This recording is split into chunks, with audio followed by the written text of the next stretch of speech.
नमस्कार, स्वागत है आप सभी का। आप देख रहे हैं केएस न्यूज इंडिया। आइए नजर डालते हैं आज की खबरों पर। हजारों नम आंखों व राजकीय सम्मान के साथ शहीद प्रशांत शर्मा हुए पंचतत्व में विलीन। रविवार को लॉकडाउन के बावजूद भी कोरोना ने 66 लोगों को जनपद में बनाया अपना शिकार। कुल संक्रमितों का आंकड़ा पहुंचा 647 पर। रविवार को जनपद पुलिस ने सख्ती से कराया जनपद में लॉकडाउन का पालन। रविवार को लॉकडाउन के बावजूद भी भक्तों ने श्रद्धाभाव से किया गणपति विसर्जन। शनिवार की देर शाम मुजफ्फरनगर की मीरापुर पुलिस ने थाने के टॉप 10 में शामिल बदमाश को अवैध शराब की भट्टी संचालित करते हुए किया गिरफ्तार।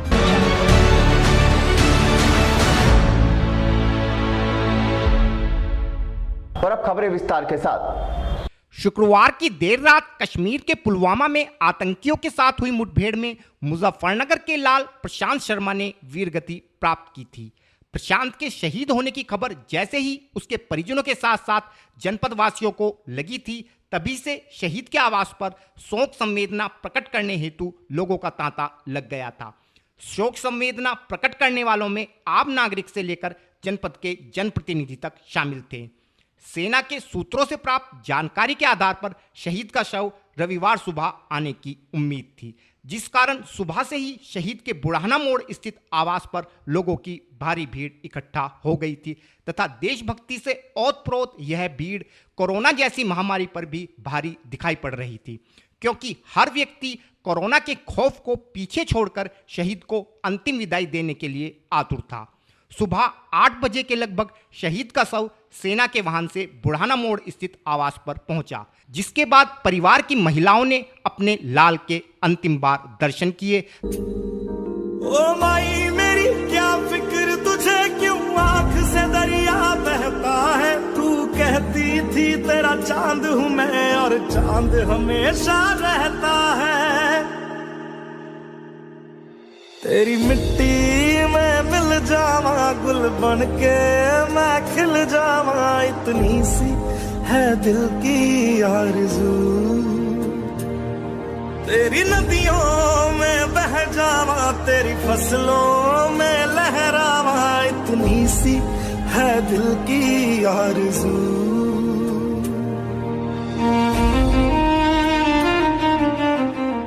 तथा उसके बाद शहीद का काफिला अपने अंतिम सफर की ओर निकल पड़ा।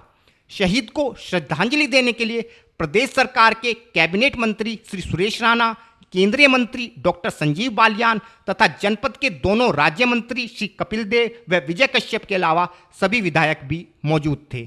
इसके अलावा प्रशासन की ओर से जिलाधिकारी श्रीमती सेल्वा कुमारी जे व एसएसपी श्री अभिषेक यादव के अलावा पूरा प्रशासनिक अमला शहीद को श्रद्धांजलि देने हेतु शहीद की अंतिम यात्रा में मौजूद था। शहीद की अंतिम यात्रा उसके आवास से शुरू होकर काली नदी पर स्थित शमशान घाट के लिए रवाना हुई। अंतिम यात्रा में उमड़ी हजारों की भीड़ हिंदुस्तान जिंदाबाद के नारे लगाती हुई चल रही थी।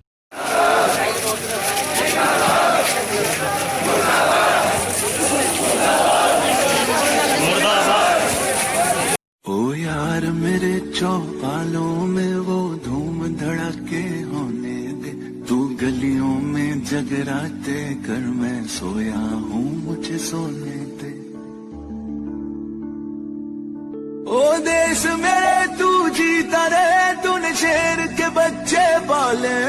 एक लाल हुआ बलिदान तो क्या 100 लाल तेरे रखवाले हैं। तेरी मिट्टी में मिल जावा गुल बनके मैं खिल जावा, इतनी सी है दिल की आरज़ू। तेरी नदियों में बह जावा, तेरे खेतों में लहरावा, इतनी सी है दिल की आरज़ू। काली नदी स्थित शमशान घाट पहुंचने के बाद सभी जनप्रतिनिधियों एवं प्रशासनिक अधिकारियों ने शहीद के शव पर पुष्प चक्र अर्पित कर श्रद्धांजलि दी। सरसों से भरे खलियान मेरे, जहाँ झूम के भंगड़ा पा न सका। आबाद रहे वो गांव मेरा, जहाँ लौट के वापस जा न सका।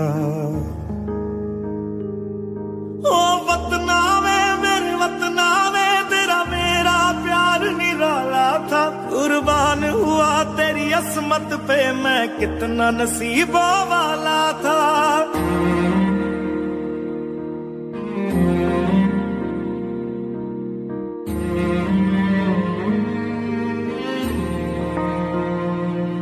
तेरी मिट्टी में मिल जावा, गुल बन के मैं खिल जावा, इतनी सी है दिल की आरज़ू।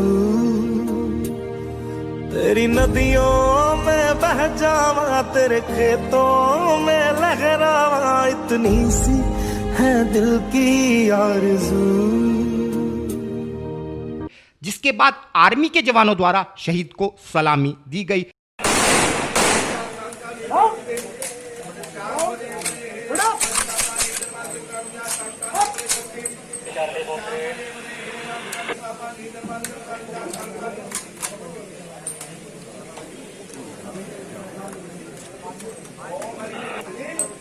तथा हजारों नम आंखों के बीच शहीद का शव पंचतत्व में विलीन हो गया। इस अवसर पर कैबिनेट मंत्री श्री सुरेश राणा का कहना था कि शहीद का बलिदान हमेशा याद रखा जाएगा। मैं भारत माता के लाडले सपूत जाबाज सैनिक शहीद प्रशांत शर्मा जी को उत्तर प्रदेश सरकार की ओर से, माननीय मुख्यमंत्री जी की ओर से, अपनी ओर से विनम्र श्रद्धांजलि अर्पित करता हूं। और भारत माता के ऐसे लाडले सपूतों की शहादत पर इस पूरे देश को गर्व है। मैं जब सुबह परिवार में गया तो इनके पिता भी एक्स आर्मी मैन हैं। उनका जज्बा, उनका जोश, उन्होंने कहा कि मुझे अपने बेटे की शहादत पर गर्व है। और हजारों नौजवानों की भीड़ के द्वारा लगा रहे भारत माता की जय के उद्घोष के नारे इस बात का संकेत हैं कि जो कायराना हमला करते हैं, जिनके नापाक इरादे हैं, उनके नापाक इरादों को प्रशांत शर्मा जैसे नौजवान कभी भी पूरा नहीं होने देंगे। यूं तो शहादत की कोई कीमत नहीं होती, लेकिन उत्तर प्रदेश की सरकार, योगी आदित्यनाथ जी शहीद परिवार के साथ खड़े हैं और उन्होंने उत्तर प्रदेश सरकार की तरफ से 50 लाख रुपए की सहयोग राशि भी परिवार के लिए दी है। मैं यहाँ हजारों की भीड़ की ओर से, इस देश की ओर से प्रशांत शर्मा जैसे इस बहादुर लाडले के चरणों में नमन करता हूँ।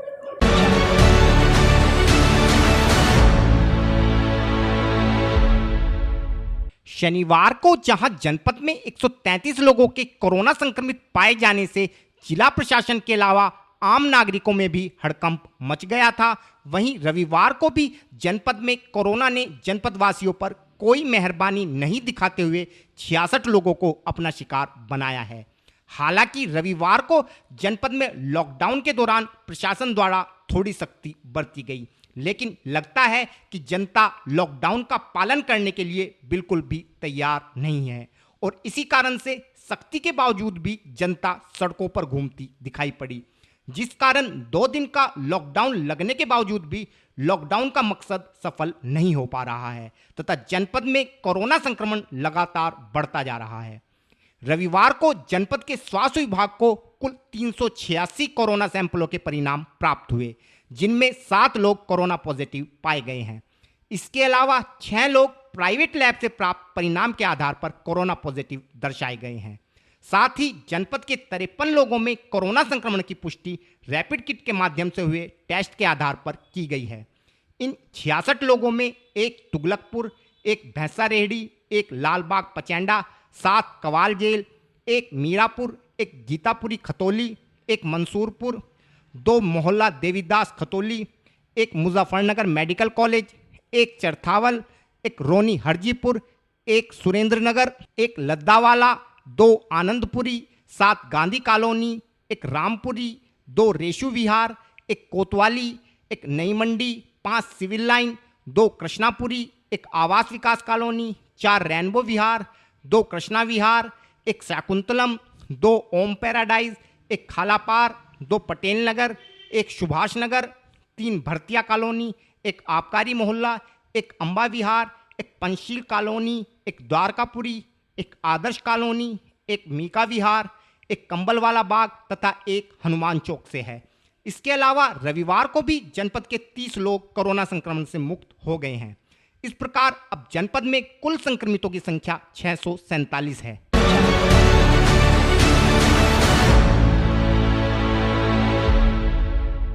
शनिवार को जनपद में 133 लोगों के कोरोना संक्रमित पाए जाने के बाद रविवार को प्रशासन ने हालांकि लॉकडाउन के दौरान थोड़ा सख्ती बरती, लेकिन जनता इसके बावजूद भी अपनी हरकतों से बाज नहीं आई तथा लॉकडाउन के बावजूद भी घरों से बाहर निकलकर घूमती दिखाई पड़ी। शनिवार को जिले में 133 लोगों के कोरोना संक्रमित पाए जाने के बाद जनपद में हड़कंप मच गया था तथा जिस कारण प्रशासन रविवार सुबह से ही लॉकडाउन के दौरान सख्ती के मूड में दिखाई पड़ा। रविवार सुबह से ही पुलिसकर्मियों द्वारा नगर के सभी प्रमुख चौराहों पर बैरिकेडिंग लगाकर लोगों से कड़ी पूछताछ की जा रही थी तथा अति आवश्यक कार्य होने पर ही लोगों को जाने की अनुमति पुलिसकर्मियों द्वारा प्रदान की जा रही थी तथा अनावश्यक रूप से घूमने वाले लोगों को हड़काकर पुलिसकर्मियों द्वारा वापस भेज दिया जाता था। इस विषय में और अधिक जानकारी देते हुए अपर जिलाधिकारी श्री अमित सिंह ने बताया। लॉकडाउन को लेकर जो पहले से आदेश चले आ रहे हैं कि फ्राइडे की नाइट से मंडे की सुबह तक जो लॉकडाउन रहेगा उसमें एसेंशियल मेडिकल और अन्य को छोड़कर बाकी सभी दुकानें बंद रहती हैं। इसको लेकर हर शनिवार संडे में लॉकडाउन रहता है। उसके लिए आज भी कल भी पुलिस प्रशासन दोनों चौराहों पे नियत हैं, पब्लिक को रोक रहे हैं, उन्हें लॉकडाउन के लिए जो भी सी गाइडलाइंस हैं उनके लिए समझा रहे हैं और धीमे धीमे चूँकि पब्लिक का मूवमेंट बढ़ रहा है तो पुलिस की गतिविधियां भी चौराहों पे बढ़ी हैं। आज एडी साहब ने भी निरीक्षण किया है, कप्तान साहब ने भी निरीक्षण किया है। सभी अधिकारियों ने इस बात निर्देश जारी किए हैं कि जो लॉकडाउन का आदेश शासन से जारी हुआ उसका सख्ती से पालन कराया जाए। सर, कुछ अफवाह उड़ रही है कि 1 तारीख से 15 दिन का लॉकडाउन लगेगा। अभी तक ऐसा कोई निर्देश इस प्रकार की कोई गाइडलाइन नहीं आई है। चूँकि अभी कल अनलॉक की गाइडलाइन जो आई थी अनलॉक 4 की, वही गाइडलाइन अभी तक हमको भारत सरकार ने जारी की थी, गृह मंत्रालय ने, अभी स्टेट की नहीं आई हुई है। वो जैसे गाइडलाइन आती है उसका पूर्णतः पालन कराया जाएगा।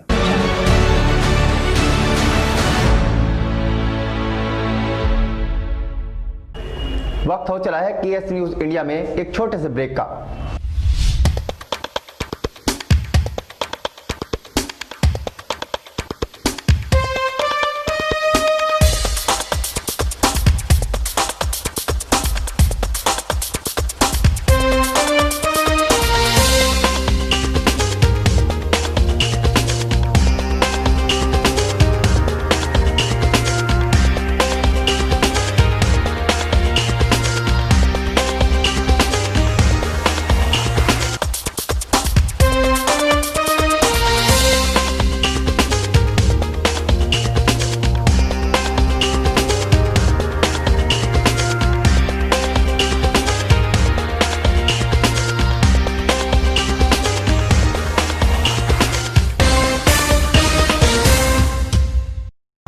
ब्रेक के बाद आप सभी का स्वागत है। पूरे देश के साथ साथ जनपद में भी लगभग 10 दिनों पूर्व शुरू हुआ गणपति महोत्सव अब समाप्ति की ओर है। हालांकि इस बार कोरोना महामारी के कारण जारी प्रतिबंधों के चलते गणपति पंडालों की स्थापना नहीं हुई है तथा भक्तगण अपने घरों में ही भगवान गणपति की पूजा अर्चना कर रहे हैं।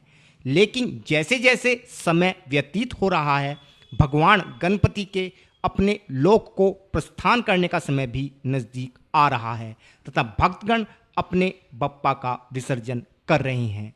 इसी कड़ी में रविवार को भी जनपद के खतौली में श्रद्धालुओं ने गंगनहर स्थित घाट पर भगवान गणपति का विसर्जन किया।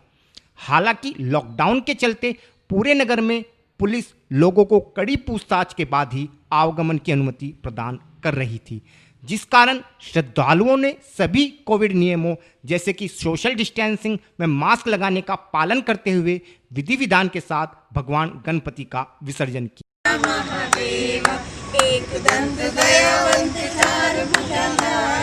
इस विषय में और अधिक जानकारी देते हुए एक श्रद्धालु ने बताया। ये गणेश जी का पर्व है। ये माना जाता है कि कार्तिकेय भगवान के यहाँ गणेश जी मेहमान के रूप में 10 दिन रहने आए थे। अच्छा, जिस तरह कोरोना वायरस चल रहा है, किस तरह से इसको आप मना रहे हैं, किस प्रकार से पूजा अर्चना कर रहे हैं? हम कोरोना को ध्यान में रखते हुए, सोशल डिस्टेंसिंग का पालन करते हुए, हम परिवार के 2 लोग आए थे और हमने ये पूजा इस तरह से गंगा घाट पे पुलिस प्रशासन की यहाँ बहुत कड़ी व्यवस्था है। उन्होंने हमें रोका, लेकिन 2 ही परिवार के व्यक्ति थे तो उन्होंने हमें रिक्वेस्ट करी हमने उनसे, और उन्होंने हमें ये गणेश जी का विसर्जन करने की आज्ञा दी। अच्छा, इसके बाद घर पे आप पूजा अर्चना करेंगे? हाँ, इसके बाद हमने टोटल जो पूजा है वो घर पे ही करके आए थे, और जो बाकी है वो भी घर पर करेंगे।